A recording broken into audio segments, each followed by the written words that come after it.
wil ik gehangen in de munt. Maar Harry Smeets heeft hem overgepakt. En ik kom ik deze middag bedienen. Je kent kriegen een tomatensupje. We kunnen het maken met een poorschotel. We kunnen ook het maken met eieren en met brood. Het maakt allemaal niks uit. En ik ben deze middag nog gisteren gekomen om me lekker te bedienen. En mevrouw, aan u ik kom ik bedienen.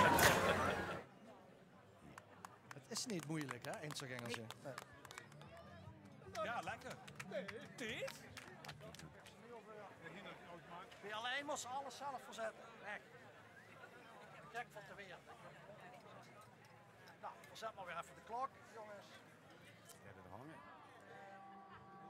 Ja hoor, muziek uit de oude doos van Robin Smeets. Ecstasy Lab opgerold. Nou. Daar heb ze even van moeten nadenken. Hoe zeg ja, ja.